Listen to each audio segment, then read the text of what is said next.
नमस्कार दोस्तों, क्या विश्व के सभी धर्म गुरुओं की आध्यात्मिक शक्ति अक्षीण हो चुकी है, जो कि इस महामारी के प्रकोप के सामने पस्त होते दिखाई दे रहे हैं। दोस्तों, गौर करने वाली बात यह है, हम बड़े बड़े मंदिरों में जाकर पूजा करते हैं,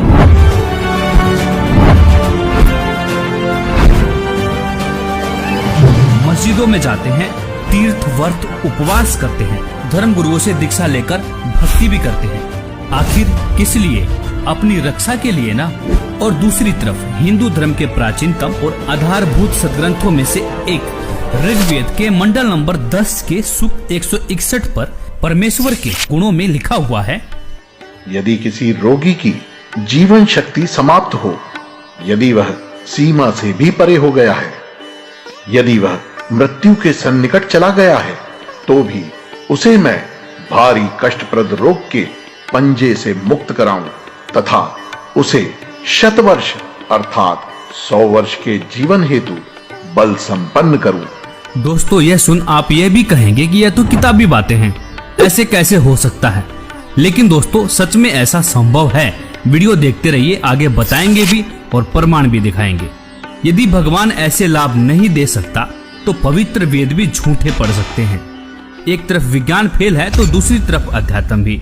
ऐसे में अध्यात्म पर भी सवाल उठने लाजमी है, क्योंकि वेद तो भगवान के गुणों का यह गुणगान करते हैं, कैसा भी रोगी क्यों ना हो, परमेश्वर उसे ठीक कर 100 वर्ष की आयु प्रदान करता है।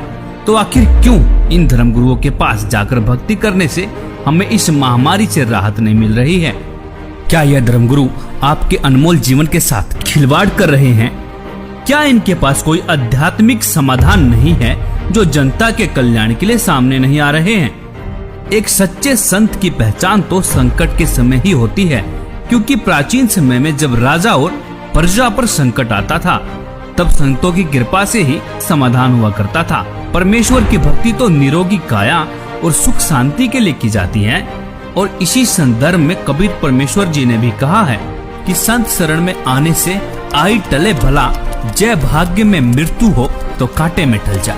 मतलब यदि मृत्यु भी होनी हो, कांटे जैसे दुख में मृत्यु टल जाएगी। दोस्तों, ऋग्वेद से साबित हुआ कि परमेश्वर की शक्ति के सामने विज्ञान शून्य है, क्योंकि जिस परमेश्वर ने मानव को बना चलाया, क्या उसे स्वस्थ करने में समय लगेगा? नहीं ना।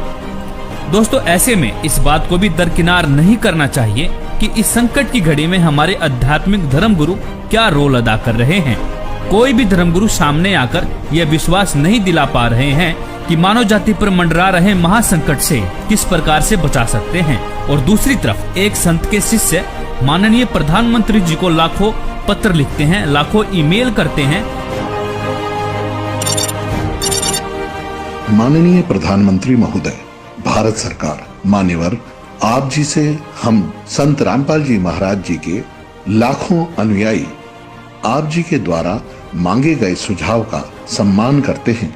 हमारी आप व आपकी सरकार से विनम्र प्रार्थना है, हम आप सभी से यह आग्रह करना चाहते हैं कि रामपाल जी महाराज इस विश्व में एकमात्र संत हैं जो शास्त्रानुकूल भक्ति विधि देकर लाखों करोड़ों परिवारों को कई प्रकार से दैहिक, दैविक, भौतिक तापों से राहत दिला चुके हैं। ऐसी आध्यात्मिक शक्तियों से परिपूर्ण संत जो कि बेकसूर हैं, उनको जेल में रखा गया है। बावजूद इसके यदि आप अपने मंत्रिमंडल के साथ उनके पास जाकर इस महामारी से बचाव हेतु अपनी प्रार्थना लेकर जाएं, तो हम ये पूर्ण विश्वास के साथ जानते हैं, क्योंकि संत परोपकारी व परमार्थी होते हैं, हमें यह पूर्ण विश्वास है कि वे अपनी दया दृष्टि पूरे विश्व पर बरसाकर इस समस्या से निजात दिला सकते हैं। आशा है इस एकमात्र बचाव के तरीके पर आप जी अमल अवश्य करेंगे। सत साहिब। और ट्विटर पर भी ट्रेंड करके पूरी दुनिया को विश्वास दिला रहे हैं कि सिर्फ और सिर्फ एकमात्र संत हैं जो मानव जाति को महासंकट से निजात दिला सकते हैं। वो संत कोई और नहीं, संत रामपाल जी महाराज हैं। यह सुन इस वीडियो को स्किप मत करना, जरा रुकिए, आपको विश्वास दिलाने के लिए कुछ जीते जागते प्रमाण पेश कर रहा हूँ, जिन्होंने संत रामपाल जी द्वारा बताई गई शास्त्र अनुकूल भक्ति की और परमेश्वर ने उनकी मृत्यु को भी टाल दिया। दोस्तों आज तक सिर्फ हमने सुना ही था कि परमेश्वर अंधे को आंख, कोढ़ी को काया, निर्धन को माया और बाज को पुत्र देता है, लेकिन यह अनसुना सत्य वर्तमान में सत्य साबित हो रहा है। दोस्तों ऐसे ऐसे एक नहीं, दो नहीं, हजारों प्रमाण ऐसे हैं जो संत रामपाल जी के अनुयायियों के जीवन में आप देख सकते हैं। मुर्दा बच्चा जीवित हुआ।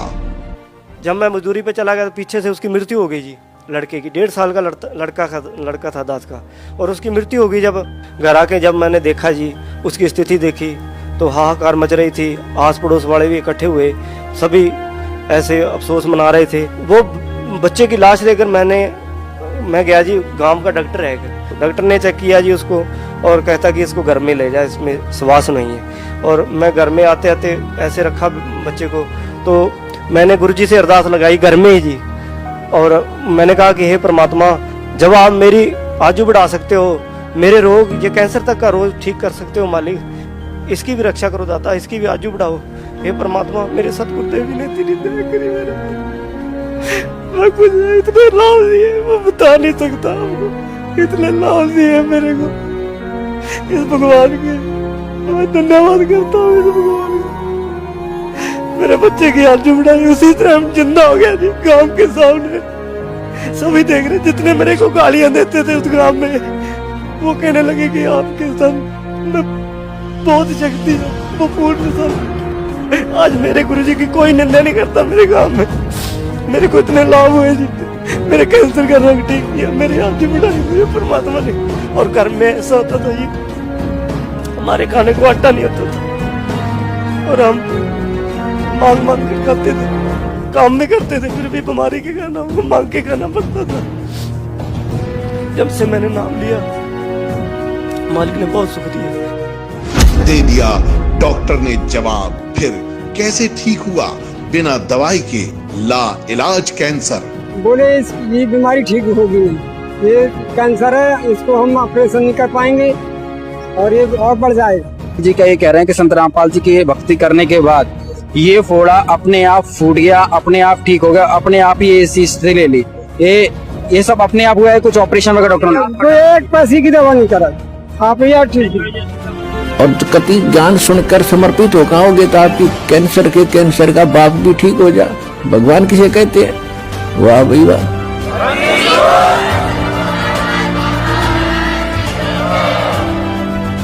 मुर्दा हुआ जिंदा। पत्नी के भाई थे, उन्होंने बताया कि आपको तो डेड बॉडी हो गई थी।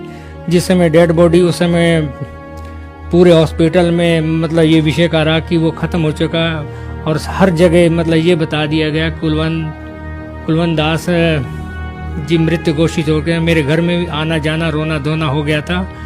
ठीक 1 घंटे बाद जब मुझे पूरी तरह होश आया तो फिर मैंने अपनी राम कथा सुनाई कि मुझे उस वक्त ऐसा महसूस किया कि हकीकत में ये हुआ कि 3 दूत आए और मेरे प्राण लेकर सबसे पहले मुझे गणेश जी, ब्रह्मा जी, विष्णु जी, शिव जी तथा माँ दुर्गा देवी के लोकों से पार लेते हुए काफ़ी दूर ले गए।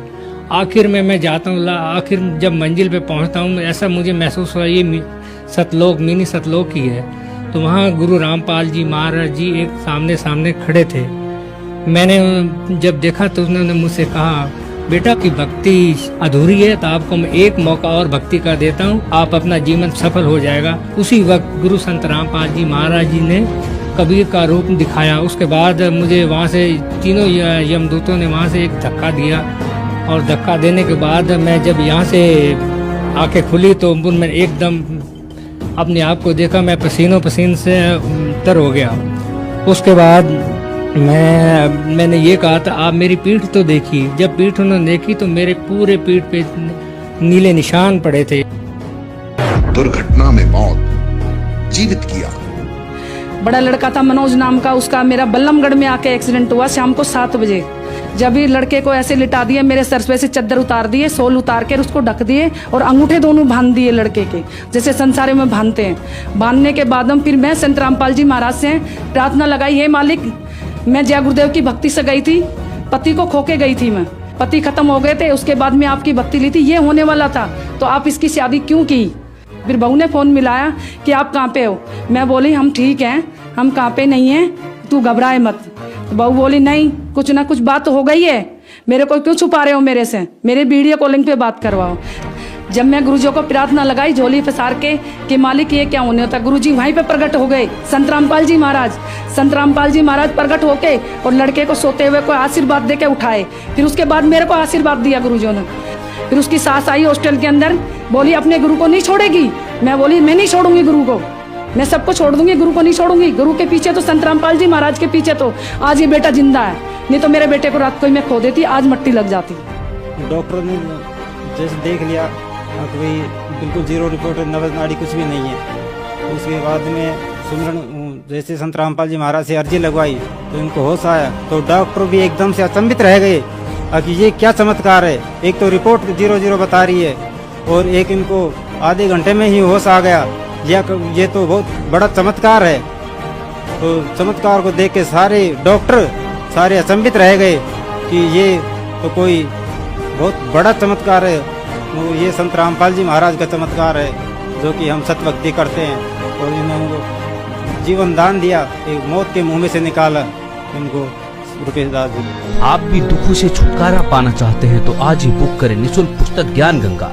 ज्ञान गंगा पुस्तक निःशुल्क मंगवाने के लिए अपना पूरा पता पिन कोड के साथ हमें लिखकर भेजें। हमारा व्हाट्सएप नंबर है 9992600893।